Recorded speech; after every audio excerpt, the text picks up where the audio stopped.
여러분 안녕하세요. 오늘 어제까지 오프라인 수업하다 바로 원격 수업으로 돌아왔는데 여러분도 알겠지만 옷이 똑같아요. 오늘 1교시부터 4교시까지 여러분들 역사 수업을 하고 지금 원격 수업을 또 찍으러 왔는데 여러분들은 지금 6교시 수업을 하고 있을 시간이에요. 자, 그럼 원격 수업으로 역사 다시 한번 만나볼게요. 자, 지난번에 우리가 배웠던 내용 중에 하나가 그 전에 일단 이 강의는 저작권법에 의해서 보호받고 있는 것을 알고 계시고 여러분들께서 이거에 대해서 외부 유출하거나 그래서는 안 된다는 사실을 다시 한번 상기해 줬으면 좋겠습니다. 자, 그래서 이제 지난 시간에 여기까지 배웠을 거예요. 최애국대우라는 내용인데 아간파천 이후에 고종이 러시아 공사관에 머물면서 각종 이권들을 러시아에게 넘겨주게 됩니다. 산림채굴권이나 광산채굴권을 넘겨주게 되는데 그때 이 최애국대우 때문에 러시아뿐만 아니라 미국, 독일, 영국, 프랑스 등의 각종 이권을 다 빼앗겼기 때문에 우리나라가 나라꼴이 아니게 됐어요. 그리고 여러분들 한번 생각해 보세요. 국가를 이루는 3요소 중에서 영토, 주권, 국민의 3요소가 있는데 이 중에서 조선이라는 나라는 국민 있어요. 영토 있어요. 하지만 주권이 있다고 할 수 있을까요? 당시에 국민 백성들 사이에서는 이게 나라냐라는 얘기가 나올 수밖에 없었겠죠? 우리 비슷하게 얼마 전에 이런 일이 있었어요. 몇 년 전에 여러분들 보이세요? 화면이 좀 흐려서 안 보일 수도 있겠지만 수많은 사람들이 광화문 앞에 모여서 이제 민주주의를 요구하고 있었던 모습이에요. 이게 나라냐라고 하면서 여기는 이름을 좀 지었는데 누구에게 즉각 퇴진하고 하야하라고 주장하고 있어요. 이렇게 국가가 어려운 상황에서 그리고 나라의 전망 자체가 어려운 상황에서 우리 민족은 이때뿐만 아니라 역사적으로 수많은 시간 동안에 우리 민족이 국가를 바로잡기 위해서 나라를 지키기 위해서 목숨 걸고 싸우고 목숨 걸고 시위했다는 걸 우리가 알아야 돼요. 그럼 지금 한번 봐보세요. 열강들은 우리나라의 모든 이권을 다 빼앗고 있습니다. 여기서 열강이라는 것은 강대국을 얘기해요. 그리고 우리나라의 왕이었던 고종은 러시아 공사관에 도망가 있어요. 한마디로 나라가 나라답지 않은 상황입니다. 그리고 명성황후, 조선의 공무원이었던 명성황후를 살해한 범인들은 모두 무죄 판결을 풀려난 상황이에요. 이런 상황에서 우리나라의 주권이 위태로운 상황에서 국민들은 가만히 있지 않았겠죠. 자, 그래서 나오는 게 바로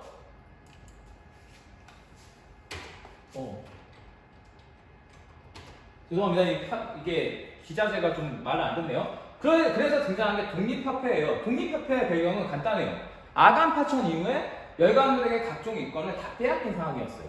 그리고 나라의 국가의 격도 상당히 떨어졌었겠죠. 그래서 이 독립협회 세력들은 만민 공동회를 열어서 정부에 요구를 합니다. 그 첫 번째 요구 사항은 고종에게 돌아오라는 거예요. 이게 나라냐? 어떻게 왕이 다른 나라 공사관에 도망가 있을 수 있느냐라고 하면서 고종의 황궁을 요구합니다. 또 한 가지는 강대국들에게 빼앗겼던 각종 이권, 금강채굴권이나 강산채굴권, 그리고 산림채굴권들을 다시 돌려받기를 원하는 시위를 벌이게 돼요. 결과적으로 고종은 경복궁에 돌아오게 됩니다, 여러분들. 우리 민중의 힘이 그만큼 강력했다라는 거예요. 자, 그리고 자, 그렇게 해서 독립협회 세력들이 정부에 요구했던 6가지가 있는데 이 6가지를 헌의 6조라고 합니다. 첫 번째 1조는 외국인에게 의지하지 말고 관민이 합심하여 전제왕권을 공고히 하자라는 건데 여러분들 이 말을 듣고 누가 찔렸겠어요? 외국에게 의지하지 말래요. 고종은 살기 위해서 어떻게 했죠? 네, 러시아 공사관으로 도망가서 러시아에 의지하고 있었습니다. 즉 고종을 디스하는 문구가 됐었겠죠? 또 하나는 외국과 이권에 관한 조약은 해당 부처 대신과 중추원 의장이 함께 서명할 것을 요청합니다. 외국의 이권을 너무나 쉽게 내어준다는 거예요. 우리나라는 최애국대우 그런 거 하나도 계산하지 않고 당장에 외국이 요구하는 거를 그대로 다 수용해서 내어줬거든요. 그러다 보니까 나라가 완전히 나라 같지 않게 되었죠. 자, 그리고 네 번째, 중대 죄인은 반드시 재판으로 판결. 이때 당시까지는 재판소가 설치되긴 했지만 재판보다는 직결 처분되는 경우가 많았기 때문에 그래요. 직결 처형이라는 게 뭐냐? 재판 없이 어떤 잘못한 사람을 그 자리에서 목을 치거나 아니면 고문을 했던 걸 직결 처분이라고 하죠. 그리고 또 한 가지는 최고 관료 임명 때는 의정부의 자문하여 임명이라고 쓰여 있어요. 그러니까 왕이 함부로 너 내 말 잘 들으니까 너 영의정해, 너 똑똑하니까 좌의정해 이렇게 하는 게 아니라 최고 관료를 임명할 때는 왕이 자기 마음대로 하는 게 아니라 의정부라는 국가 기구에 자문해서 임명하라는 걸 요구하고 있어요. 여기서 어떤 걸 알 수가 있죠? 네, 전제 왕권이 아니라 왕이 자기 마음대로 다 할 수 있는 게 아니라 의회적 요소, 즉 입헌군주제, 법에 따라서 왕이 통치하는 입헌군주제적 요소가 이 헌의 6조 안에 들어있다는 거예요. 자, 계속 볼게요.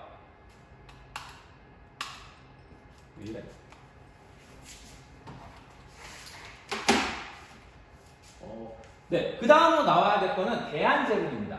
1897년에 있었던 대한제국은 독립협회가 요구하잖아요, 고종에게. 돌아오라고. 그래서 경복궁에 돌아와서 고종이 개혁을 선언합니다. 그게 대한제국이에요. 여러분들, 대한제국, 기존의 조선하고 어떻게 다르죠? 네, 제국이니까 황제가 다스리는 나라가 된 거예요. 여러분들, 그럼 당연히 고종의 명칭도 바꾸겠죠? 이제부터 고종이 이렇게 얘기하는 거예요. 친아들아, 나는 이제부터 왕이 아니다. 왕이 아니고 황제라고 불러라고 얘기하는 거예요. 그래서 고종이 이제부터 고종 황제가 되는 거고, 이런 설이 있어요. 고종이 1년 동안 러시아 공사관에서 있어 보니까 러시아는 당시 제국이었기 때문에 러시아의 왕을 황제라고 불렀어요. 신하들이 러시아 왕에게 황제폐하 하면서 떠받드는 모습에 좀 고종이 굉장히 그걸 부러워했다 그래요. 그래서 대한제국을 선포하고 황제가 되었다라는 썰이 있어요. 근데 사실은 이거 솔직히 고종의 지난 행태를 보면은 이게 맞는 게 아닌가 싶기도 합니다. 자, 계속 볼게요. 그래서 발표한 게 대한국국제라는 걸 반포해요. 대한국국제. 자, 지금부터 우리나라의 이름은 조선이 아니라 대한제국이고, 지금부터 나는 황제고, 우리나라는 독립국이라는 걸 발표하게 된 거예요. 자, 두 번째는 대한제국을 만들었으니까 이제부터 개혁을 시작하겠죠. 그래서 이 개혁을 구본신참 개혁이라고 합니다. 구본신참. 구가 옛 구자, 신은 새로운 신자예요. 구본. 옛날 것을 근본으로. 조선이라는 나라는 기존부터 유교국가였죠. 이 유교국가에서는 가장 강력한 사람이 왕이었습니다. 즉, 황제권을 강화하는 게 구본입니다. 옛날 것을 근본으로 황제권을 강화하고 신참, 새로운 것을 참고해서 개혁하겠다는 거예요. 여기서 새로운 것은 지계 발급이라는 게 있어요. 이거 수능에 되게 자주 나와요. 지계라는 건 땅 지자의 서류 개자인데, 땅 문서, 근대적인 토지 문서를 발급하겠다라는 거예요. 그리고 또 한 가지, 고종이 을미사변 때 그리고 아간파천 때 왜 도망을 갔죠? 군사력이 약했기 때문에 자신을 지켜줄 만한 세력이 없었어요. 그래서 새로운 것은 국방력을 강화시키려는 계획을 세우게 됩니다. 하지만 결과는 어떻게 되었을까요?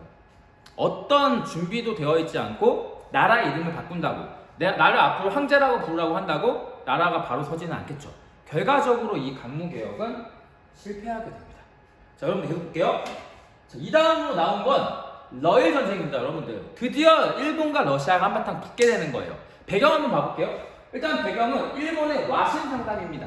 와신 상담이라는 건 한자 시간에 배웠겠지만 어떤 복수를 준비하는 단계를 와신 상담이라 그래요. 자, 그럼 일본은 지금 누구한테 복수를 해야 되죠? 그렇죠. 삼국 간섭 때 랴오둥반도를 토해내라고 했던 세력 중에 하나가 러시아였어요. 이 러시아한테 바득바득 칼을 갈고 있다가 정확하게 10년 뒤에 일본이 그대로 복수하게 됩니다. 또 하나의 배경은 당시 러시아의 라이벌이었던 세계 1티어 국가 영국이 일본을 도와주기로 약속을 해요. 이게 영일동맹입니다. 자, 그리고 조선과는 한일 의정서를 맺고 전략적으로 필요한 조선의 영토를 무단으로 사용하겠다는 약속을 받아요. 물론 조선은 약속한 적이 없지만 일본이 조선을 약속하게 만들었겠죠. 자, 한일 의정서까지 맺어졌고, 결과적으로 세계 탑클래스 1티어 러시아 함대와 일본의 극동함대 3티어쯤 될 거예요. 이 러시아 함대와 일본 함대가 우리나라의 동해에서 격돌하게 됩니다. 결과부터 얘기를 하자면, 사실 이거는 일본이 처음에는 이길 수 없는 상태였어요. 왜냐하면 러시아의 함대는 정말 크고 강력하고 수도 많고 정말 거의 어떻게 보면 최강의 함대였거든요. 일본 함대는 그냥 평범한 함대였고요. 근데 이 전투에서 기적적으로 일본이 승리하게 됩니다. 어떻게 승리하는지 한번 같이 봐보도록 할게요. 자, 여러분들, 지금 게임에 나오는 스킬 이름이에요. 갱플랭크라는 챔피언인데, 이 갱플랭크의 스킬 중에 하나가 괴혈병 치료라는 게 있어요. 괴혈병. 그 옆에 보면은 각기병이라는 병인데, 이 병이 어떤 병이냐? 다리가 거의 그 뼈만 앙상하게 남는 병이에요. 이 병이 다 왜 걸리는지 아세요? 이 갱플랭크라는 챔피언은 여러분도 알겠지만 선원이에요, 선원. 배 위에 오래 타서 한 달, 두 달, 6개월, 반년, 1년 이렇게 배 위에서 오랫동안 지내다 보면 비타민을 섭취할 수가 없대요. 과일을 먹거나 비타민 섭취할 수 없으니까 괴혈병. 잇몸에서 피가 나고 이가 날카로워지는 괴혈병에 걸리거나 아니면 각기병, 다리가 뼈만 남는 각기병에 걸려서 선원들이 굉장히 약화가 될 거예요. 여러분들 선생님이 이거 왜 보여준지 아세요? 네, 러시아 선원, 당시 일본 함대가 붙었던 러시아 함대 선원들의 상태가 이 상태였습니다. 왜? 러시아에서부터 조선이 있는 동해까지 올 때까지 반년 이상의 시간이 걸리게 돼요. 그럼 왜 그런 시간이 걸렸고 러시아 함대가 왜 약해졌는지 한번 봐보도록 할게요. 자, 세계 지도를 가져왔습니다. 러시아가 있는데 이 러시아의 극동 함대는 안타깝지만 이 영국과 프랑스와의 접전 때문에 이 북쪽에 위치해 있었어요. 러시아 함대는 북쪽에 위치해 있었고 러시아 함대가 지금 아시아에 있는 일본과 싸우기 위해서는 이렇게 오거나 아니면 이렇게 왔어야 했죠. 하지만 북쪽으로 진출하는 건 불가능했어요. 이유가 뭘까요?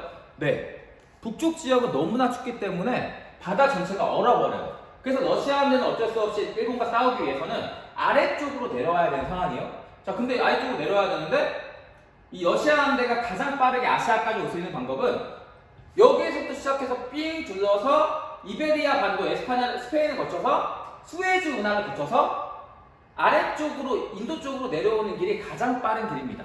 이 스웨즈 운하를 거치는 길이 가장 빠른 길이에요. 반면에 가장 멀리 돌아오는 길은 러시아에서 시작해서 아프리카를 거쳐서 아프리카의 희망봉을 거쳐서 쭉 올라오는 게 두 번째 방법인데 여러분들이 러시아 함대의 함장이라면 어느 길을 택하겠어요? 빠른 길로 가는 걸 원할까요? 아니면 삥 돌아가는 걸 원할까요?